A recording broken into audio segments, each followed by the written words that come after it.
Okay, folks, we are picking up with Beyond the Gates episode 102. Folks, we're getting ready for the big concert, I think, going down today. But essentially, we're at a situation where the family, specifically, like Vernon and Danny and them, they're trying to get Martin and Smitty to kind of put aside all the tension and whatnot and go over to this concert, following up from 101. I enjoyed the episode. I really do hope this concert comes together well. But of course, with Leslie slash Dana lurking around, the drama is going to come in full effect. But hey, as always, thanks so much for tuning in. And I did think about it. I took some notes here. I will do a video giving like my top 10 Beyond the Gates moments, things that I wanted to highlight from the first 100 episodes. And yeah, that'll be coming probably over the weekend. So be on the lookout for that. And I will give this episode solid 8 out of 10. I enjoyed it. And let me know if you did too. But to pick up where we left off, over at Martin and Smitty's house, or I should just call it Smitty's house, he tells Terrell that he's going to need some time to think about the concert. Vernon tells him about the good old days when snapping his fingers made things happen, but now he can't even get his Wait, would Smitty be Vernon's grandson-in-law? Wait, is that even a thing? I know daughter-in-law, son-in-law, but yeah, because, Martin is his grandson. So I guess Smitty would be grandson-in-law. I don't know. But in any case, we go over to the Dupree estate, and that's when we follow up with Anita telling the girls about the solo. And I think we left off in episode 101 where she mentioned to put it to a vote. And she's nervous about the whole thing. And Sharon and Tracy aren't really into it. And of course, I knew Sharon was going to blow up saying, here we go again. You're making this all about yourself, despite everything we did, everything we went through to get this group back together. But then the thing is, Anita breaks it down. I love how patient she was with Sharon because she knew low-key if anybody was going to blow up, it would be her. But she explains that Jim said that when we do this reunion, some of the fans might expect to hear something more jazzy from her solo run. And Sharon gives her a sarcastic, response and whatnot. And Anita tries to de-escalate by saying, look, nobody's saying that they're trying to ignore the history of the group, And I'm asking you two for a reason. Basically saying like, look, if I wanted to do this solo, I could have just said, yeah, let's do it. We get up there, do our thing, but then I have a solo. But no, I wanted to show consideration by running it by the group first. Essentially, I wanted to do in the present what I didn't do in the past when I left the group to go solo by leaving you that letter after Barbara died. I wanted to bring this to y'all, get your thoughts on it before going back to Jim. But she wants to do the solo due to the fact that she wants to show her family about what she can do. And that's amazing given the fact that, I think Naomi is low-key her biggest fan. Well, no, second biggest fan outside of Vernon. But no, I would say Naomi because even though Vernon got to see Anita in her prime, Naomi never knew. She probably heard stories, looked at, old footage and listened to the records. But to see her grandmother go up there and do what she does, that's like a whole new level. And hey, it goes back to the magic that Vernon keeps bringing up. Now, Sharon and Tracy, show some understanding. And Sharon thinks that they should all do a solo. And Anita's all in. But Tracy thinks that, hey, you know what, Anita, it's your time to shine for your family. And I don't need to do a solo. And from there, she mentions how, Sharon, you're just being petty about it. And after some back and forth, they say, you know what, we'll do our group thing. You go ahead, Anita, go ahead and sing for your family. So we go over to Andre, who's sitting over at his place, looking at photos on his tablet of both Danny and Ashley. And Danny, that photo shoot, good grief.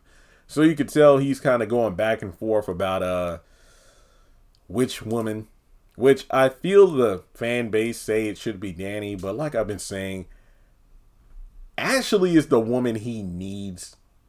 Danny is the woman he wants. That's the best way to put it. So we shift over to Nicole's house, and speaking of Danny, she's trying to convince her nephew to go to the concert.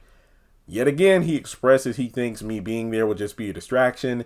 And as he goes into the other room, I think Danny says something to the effect of, wow, he really thinks his word is final, huh? So from there, her and Nicole go back and forth with ideas on how to get Martin to attend. And that's when Nicole actually leaves. And Danny steps up to Martin saying, like, look, tonight is not about you. So you should just suck it up. It's only for like, what, 2 hours to support your grandmother? And then you can go back to being Eeyore and mope around a house. But for now, Martin says, you know what? I'll go and I'll cheer twice as hard as everyone else. Danny is excited and they hug. And I just love the auntie nephew dynamic between these two. I always have. So we shift over to the diner where Vernon and Terrell go to get some food, and he spots Jessica, who we have not seen in a long time. I believe the last time we saw her was when she gave Terrell a kiss, and then this idiot overthought it, thinking that there was an agenda behind her liking him, and then she left pissed off. But this is the first time they've encountered each other. So he goes over, and she mentions how she's been at Stanford since, June? Look, I don't really know about the passage of time in this show. And she mentions how while I've been there, no one's accused me of trying to stab them in the back. So he kind of like takes that, slick remark in stride. And Vernon watches on like, okay, let's see if my grandson got some game. So he reminds her like, look, I already apologized and my parents are going through something right now. And it's due to the fact that one of my dads wasn't honest with the other. Now, I don't know if they're going to make it or not in the long run, but I just want, to acknowledge the fact that I told you I'm sorry. And I never really told you how I was feeling when what happened between us happened. And if you could, I'd love if we can have a do-over. And she leaves after saying that she's not so sure about it. And, that kind of sucks. So that's when Andre comes in and he's greeted by Vernon. So he asks him to sit down and they chat for a little bit. And he's like, so I hear you're having an affair with my baby girl. First of all, it's not really an affair because one, they're both single.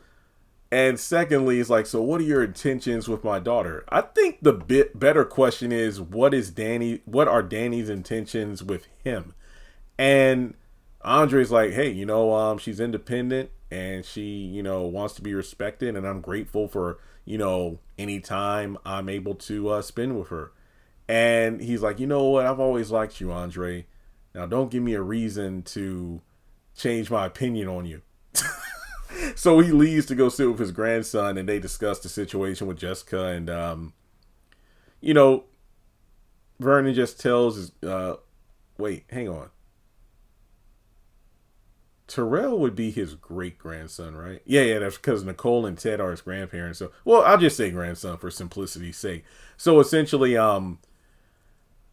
when it comes to the situation with Jessica, yeah, just lean on me if you need it. But Terrell mentions how he knows his parents are keeping something from him about their own marriage, and he asks like why he's being treated like this. And that's when Vernon says that it's mainly due to the fact that parents tend to put the welfare of their children first.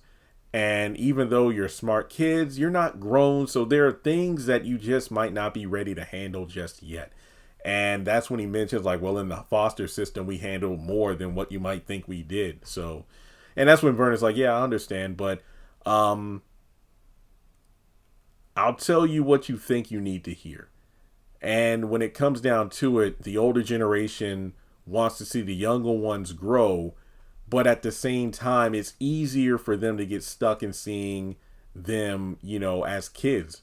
And it's unfair, but if we ever feel like, we're looking down on you or shielding you from something, it's not because we're keeping you in the dark on purpose, but it's on purpose. Well, no. we're not trying to keep you in the dark on purpose. We're trying to do it with purpose. Essentially, that's how Vernon raised his own daughters. I mean, he was in the front lines of the civil rights movement and whatnot to, fight the battle. So his offspring wouldn't have to deal with the same challenges as him.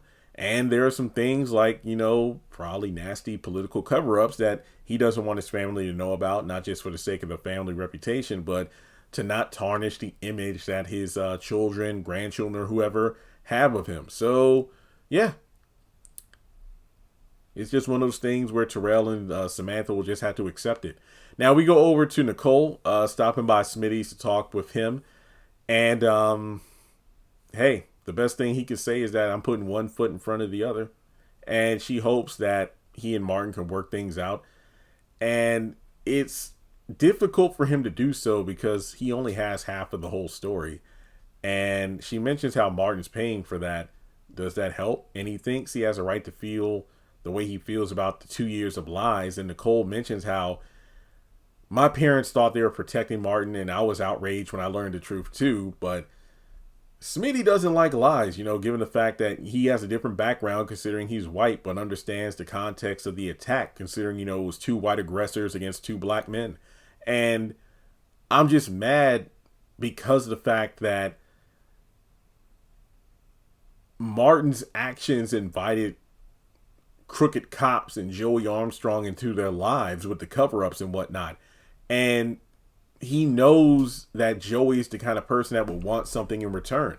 So she understands how he feels because of her own situation in her own marriage involving lies and cover-ups and deceptions. But the situations are different. So she does urge him to go to the concert with Martin, and he does accept it, but I don't know.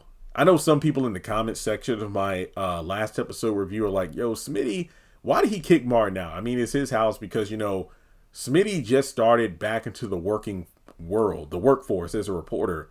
Martin's paying the bills and everything. He's the breadwinner. And I mean, look, I get that. I'm about to be 34 at the end of this month. Single, no kids, not married. I never understood growing up the concept of the wife making the husband sleep on the couch. I never understood it. Now, listen now. Maybe it has to do with sex. Maybe that's the case. I know it's like, Jeremy, you don't know? No, I do not know. I just feel like if I met a woman and we got married and we moved into my house that I pay the bills in and whatnot, I pay the furniture bill, I pay the light bill, all and the mortgage. I don't know. Maybe it's one of those things, Jeremy. You'll have to experience it to know. But for your sake, I hope you never do.